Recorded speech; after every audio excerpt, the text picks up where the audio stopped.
제가 항상 느끼지만 진짜 가문의 수치들이 이 정치권에 날뛰는 모습을 좀 보기 싫어요. 제가 또 한씨인데 한씨 집안의 수치들이 있거든요. 한덕수, 한동훈 너무 힘들어요. 그러니까 이런 정치권에서 날뛰는 모습을 보면은 있는 머리털도 좀 빠질 것 같다는 생각이 드는데 수치스럽게 생각하실 필요 없습니다. 최은순, 최상목에 비하면 근데 이제 한덕수, 한동훈은 진짜 수치스럽게 생각하시지 않아도 되는 게 이 사람들의 모습이 한 가지가 아니에요. 내가 보기엔 한 세덕수, 네덕훈 정도 돼. 한씨 집안 분들은 별로. 최강욱 의원님이기 때문에 최상목을 또 이야기할 수밖에 없네요. 가문의 수치들이 많네요. 근데 아무리 그래도 최은순, 최상목한테는 안 되지. 저는 이재명 대표와 한 먼 친척쯤 되는 이지은입니다. 가문의 영광이시네요. 그래서 오늘도 근데 이 한덕수 얘기는 또 빠질 수가 없기 때문에 굳이 말씀을 드렸는데 오늘 또 사퇴와 출마 선언의 가닥이 잡혔잖아요. 그러니까 지금 뭐 엠바고가 걸려 있어가지고 뭐 얘기를 못 할 줄 알았는데 지금 뭐 다 얘기하더라고요. 엠바고가 필요 없게 됐어요. 그러니까 오늘 오후 4시에 이제 어쨌든 스타트를 좀 끊는다라는 얘기가 나오는데 타이밍 잘못 잡았어요. 그니까요. 3시에 되면 조이대 때문에 한덕수도 망했어. 묻히게 생겼어. 묻히게 생겼어. 어떻게 이거. 이런 판단이 안 들었을까? 이런 생각이 드는데 참 웃기게 됐습니다.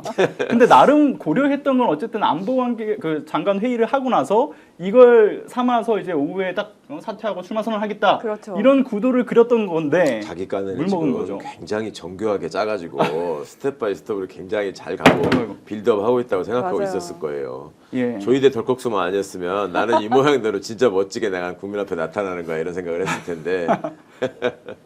맞습니다. 저는 진짜 이제는 한덕수한테는 욕도 아깝다는 생각이 드는데 정말 국익을 팔아서 자기 선거에 이용하려고 하는 거고 지금 국가 예산으로 그렇죠. 자기 선거운동 하고 있는 거지. 자기 지금 벌써 선거 사무실 살펴보고 있는 거고 공무원들 이용해서 지금 선거운동 지금 사전 선거운동 하려고 하는 거잖아요. 우리가 비판하고 욕하는 문제가 아니라 이건 정말 이제 공직선거법 위반이라든지 직권남용, 직무유기로 지금 수사를 들어가야 할 사안이라고 생각을 하고 저는 정말 길이 이 사람을 한씨 집안의 수치로서 이걸 길이 남겨야 된다, 역사에 남겨야 된다라는 생각을 하는데 그래서 한덕수 방지법 이런 것 좀 만들어가지고 재정 이후에다가 정말 그 탄핵된 윤석열 이후에 대통령 권한대행으로서 한덕수가 이러이러한 몹쓸 짓을 했기 때문에 이런 일을 방지하기 위해서 한덕수 방지법을 제정한다라고 정말 박제를 시켜야 된다고 생각을 하거든요. 제가 해병우의 직업공무원으로서 제일 나쁜 사람이 김기춘이라고 생각했거든요.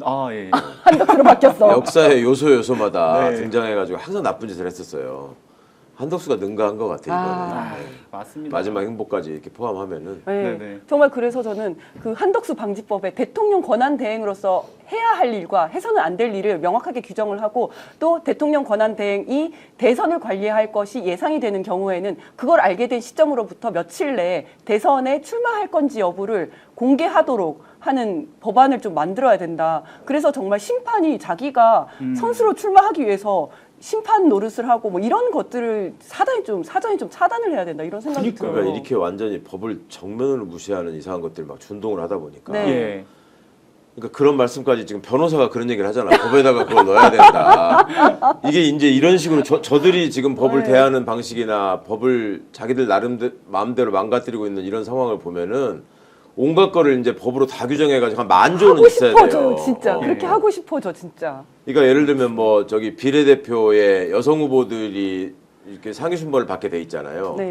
그러면 여성이라는 걸 입증할 수 있는 요건을 미리 싹 거기다 정하고 앞으로 이런 식의 국힘식의 지금 법 해석이라면 여성이라는 거는 이러이러한 경우를 말한다. 이런 게 필요한 상황. 아니 대통령 권한대행이 이런 짓을 하면 안 된다는 게 상식이지. 상식인데. 그거를 지금 우리가 방지법까지 논해야 될 상황입니까 이게. 그러니까 이 상식이 통하지 않는 정권이 뭐 탄생하지 않을 것이다라는 그런 그러니까 이 마지막에 그 선이 있잖아요. 근데 이 선을 넘나드는 정권이 또다시 근데 이제 윤석열 정권 이후에 제3의 윤석열 정권도 또 나올 수 있다라는 걱정 때문에라도 방지법이 꼭 필요할 거라고 생각이 들고요. 그리고 속보가 나왔다라고 해요. MBS 조사라고 하는데요. 그 이재명 후보가 42%, 한덕수 13%, 한동훈 9%, 김문수 6%라고 하네요. 예, 뭐 이재명 후보의 사실 그 압도적인 지지율은 뭐 크게 뭐 변함이 없어 보입니다만은 그 뒤에 이제 한덕수, 한동훈, 김문수 아무래도 이제 결선 결과가 어느 정도 좀 예측이 될 수 있는 지표가 아닐까. 일반 여론조사라는 거죠. 예, 그래 보입니다. 그러니까 그러면 세 명을 다 합쳐도 28%니까 예. 14% 포인트 차이가 나는 거죠. 예, 네, 그렇죠.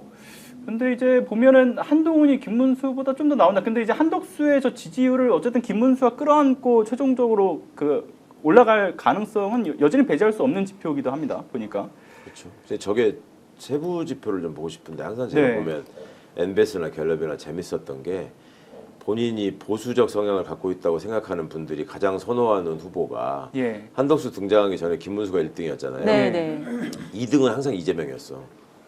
어. 자기가 국힘 지지자, 보수라고 보수 성향이라고 한 생각하는데도. 사람들이 네. 지지하는 후보 2등이 이재명이었다고요. 항상.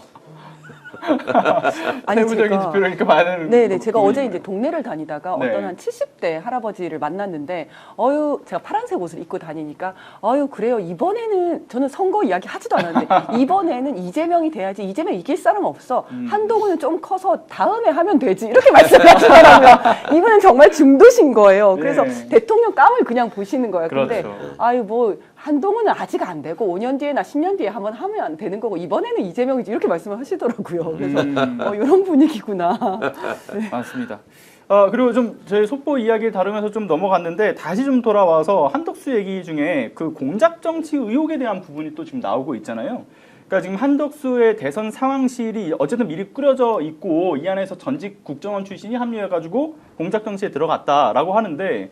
이거 뭐 들리는 이야기들 쭉 종합을 해보면 2010년 그 이전에 이제 국정원에 몸을 담았었던 오비 출신인 것 같아요.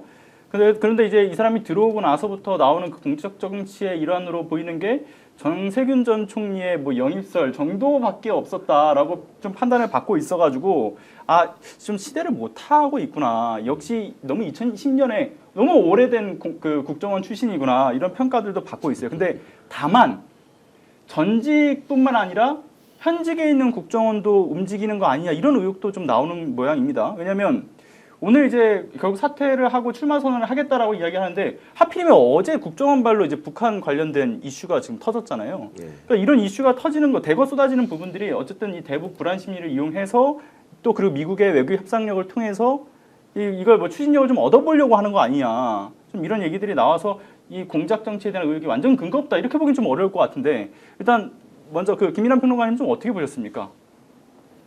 공작 정치는 뭐 확인을 해야겠죠 추가로. 예. 근데 그 확인을 해야 되는 부분은 뭐 앞으로 확인이 될 거라고 보고 그 공작 정치를 굳이 거론하지 않더라도 윤석열 정권의 잔당들이 다 예. 들러붙어가지고 한덕수로 한번 해보자 이런 정세를 조성하는 거는 분명한 사실 아닙니까?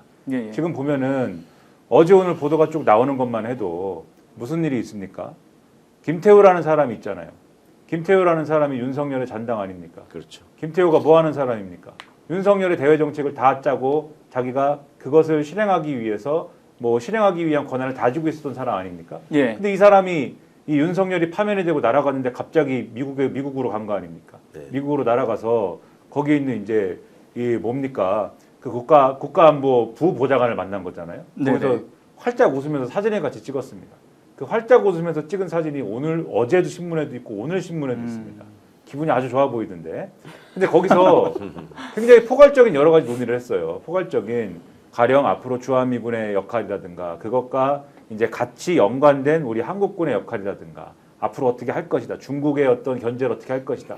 이런 것들을 다 같이 논의를 하고 그래서 이게 뭐 정책적 알박기냐 이런 비판도 있지만 핵심은 정책적 알박기냐도 정책적 알박기냐지만 그러한 것과 연관돼 가지고 그러면 한덕수는 그러한 것들에 맞물려서 뭘 하려고 한 것이냐 그런 보도와 같이 맞물려 나오는 게 원래 한덕수가 방미를 하려고 했던 것이 아니냐 이게 있더라고요. 네네. 그래서 트럼프가 원래 이제 일본하고 협상할 때 보면은 최근에 관세 협상 관련해 가지고 각국이 다 하고 있지 않습니까? 네. 근데 우선 협상으로 딱 트럼프가 찍어놓은 5개 나라 중에 이제 한국, 일본이 있는 거잖아요. 그래가지고 우리가 가서 이제 하고 있는 측면이 있는 건데 일본이 협상할 때 보면은 원래는 그쪽에서 재무장관하고 무역대표부 장관하고 나와갖고 하는 거고 이쪽도 이제 거기에 맞춰서 가는 건데 일본하고 할 때 트럼프가 난입을 해가지고 갑자기 들어와가지고 예. 그 안보 비용도 같이 논의하자 이런 적이 있는 거잖아요. 네네. 그런 것처럼 트럼프가 만약에 나온다 그러면은 한국도 뭐 거기에 대당하는 사람이 가야 되지 않겠어? 그러면은 누가 가야 되느냐? 한덕수가 가야지.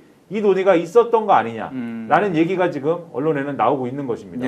그럼 만약에 갔더라면은 지금 그게 트럼프가 굳이 안 나왔으니까 안 간 건데 갔더라면 그럼 또 사진 좋은 사진 하나 박는 거죠. 트럼프랑 전화 한 차례 해가지고 트럼프가 당신 대선 나갈 거요? 라고 물어본 것도 그것도 맨날 며칠을 그걸 우려먹었는데 그 사진 하나 찍혔으면 그거를 얼마나 활용을 또 했겠습니까? 우리 기분에는 여기 모인 분들 기분에는 뭐 트럼프하고 사진 한 장 찍는 게 뭐 이렇게 중요하냐 이렇게 생각을 하실지 모르지만은 고령층 그리고 보수 유권자들 입장에서는 그 굉장히 든든한 사진이에요. 하다못해 원래 한덕수의 사직 일정은 4월 30일에 맞춰져 있는 거 아니었습니까? 애초에 29일 날 국무회의하고 그 다음 날 사직하려고 그랬는데 이거를 오늘로 늦춘 이유가 뭡니까? 4월 30일에 어제 미국에서 해군부 장관이 온 거잖아요.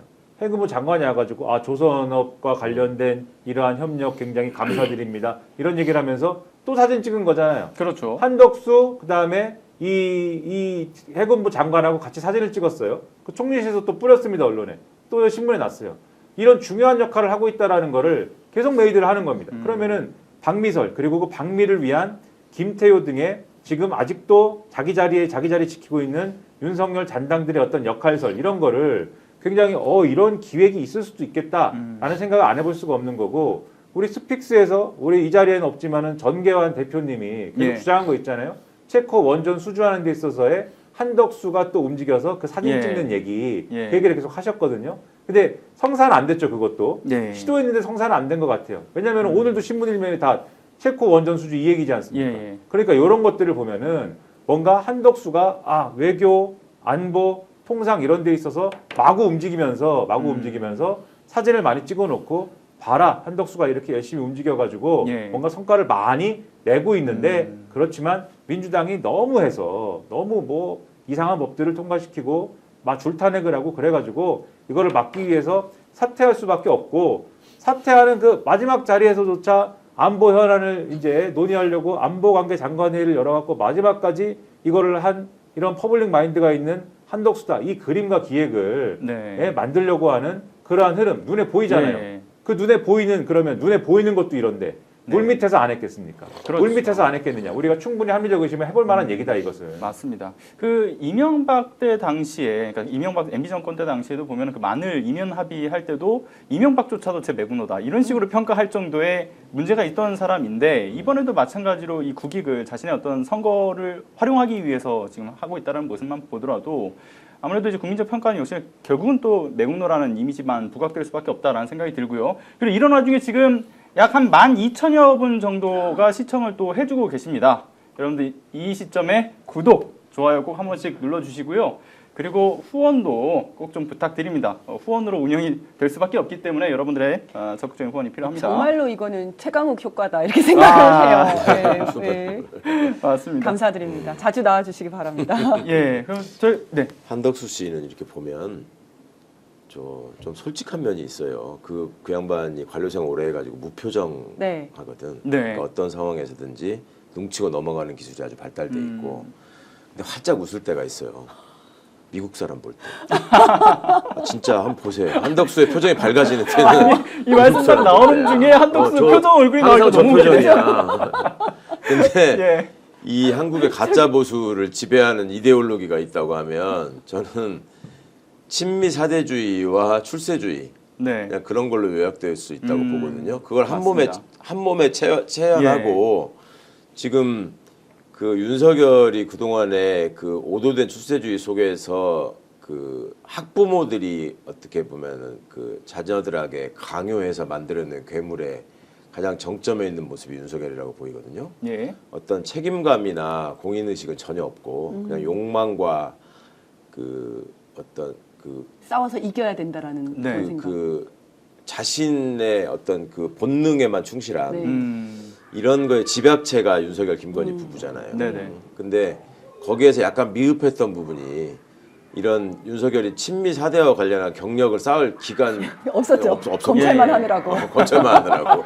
그 경력을 그거를 메꿔주고 이제 마지막으로 대한민국 그리고 이제 행보를 보더라도 지금 이 체코 원전 얘기가 우리가 나왔고 예. 그다음에 해군성 장관이 이제 조선업 관련해서 예, 하는 예. 거를 이제 홍보 소재로 사용하겠다는 그렇죠. 말씀하셨는데 이 두 가지가 되게 위험한 부분이에요. 제가 이메일을 하나 받았는데 네. 원전 업계에서 이제 기술자로 전문가로 굉장히 오랫동안 종사하신 분이래요. 한미를 네. 오가면서. 근데 체코 원전은 이거 진짜 막아야 된다. 네. 이거는 무조건 손해다 하면 할수록 이거를 정말 절실하게 저한테 이메일 이만큼을 보내셨더라고.